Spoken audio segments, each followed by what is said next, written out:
and that's creating legislation that is totally demolishing the 87,000 IRS army, that's using the Holman Rule to fire people like Merrick Garland in the Department of Justice and fire more people in the Biden administration. The Holman Rule allows us to completely cut out their salary and completely get rid of them. That was Georgia Congresswoman and nutcase Marjorie Taylor Greene. And she's talking with Charlie Kirk with one goal in mind, getting Kevin McCarthy elected Speaker of the House. And to do it, Greene is making some big promises, like invoking the Holman Rule to starve the federal government of the income it needs to do its job. And if that doesn't work, she's okay with some naming and shaming, too. Let me remind everyone this. Matt Gaetz, who has compared Kevin McCarthy to Paul Ryan, my friend Matt Gaetz, he supported Paul Ryan almost more than anyone. It's still on his social media. As a matter of fact, his first vote in Congress was for Paul Ryan as Speaker. And then he cheered him on for nearly a year and a half or more when people like me were at home furious at Paul Ryan's speakership because it wasn't passing the MAGA agenda that we all supported. Chip Roy, he refused to object on January 6th. That's not what our base wanted. So let's break this down. In MAGA land, it's officially a punishable offense to say the 2020 election was fair, as Chip Roy did.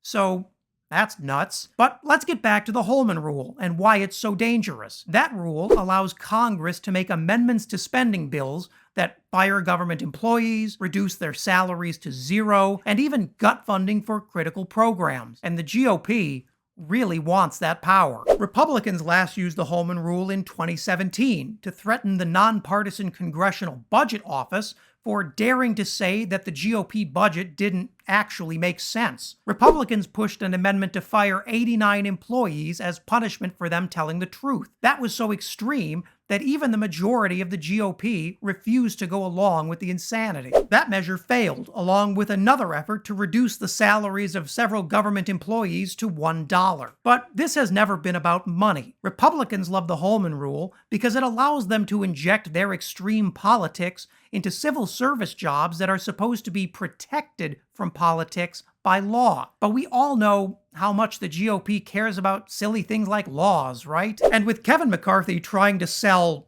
what's left of his soul to become Speaker of the House, there's never been a time like the present for the right to demand extreme concessions from the new House leadership. From pledging to impeach every single Biden cabinet official, to handing a voting majority on the Rules Committee to MAGA Republicans like Matt Gaetz, McCarthy will do anything to win. Watch this. If Kevin McCarthy wants to be the Speaker, he is going to have to do things he would never do otherwise.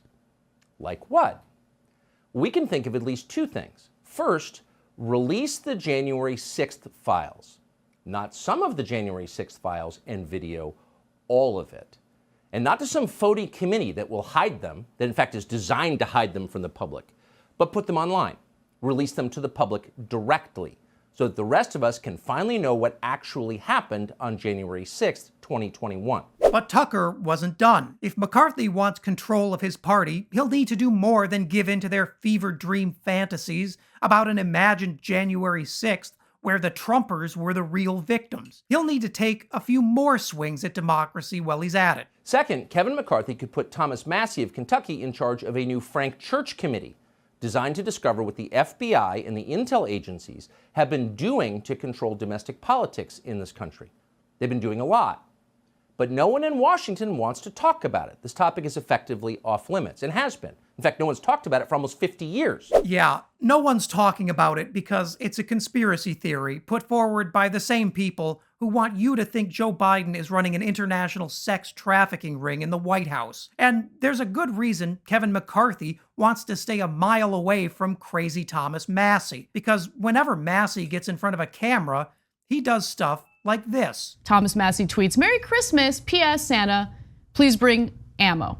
Every member of his family has a weapon on them, and they all have big, bright smiles. What a great, lovely photo. Or this. So I think it's somewhat appropriate that somebody with a pseudoscience degree is here pushing pseudoscience in front of our committee today.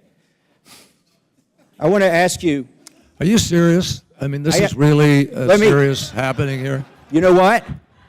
It is serious. You're calling the president's cabinet a kangaroo court. Is that serious? I'm not calling his cabinet a kangaroo court. I'm calling this committee that he's putting together a kangaroo committee. What are you saying, that he doesn't have educated adults there now? I don't know who it has yet because it's secret. Or this gem, where Massey ran interference for Syrian dictator Bashar al-Assad. Supposedly that airstrike was on an ammo dump, and so I don't know if it was released because there was gas stored in the ammo dump or not.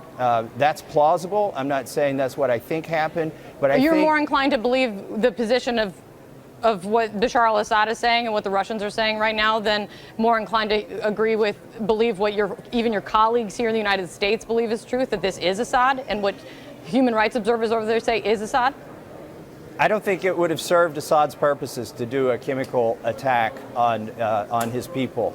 So it's hard for me to understand why he would do that if he did.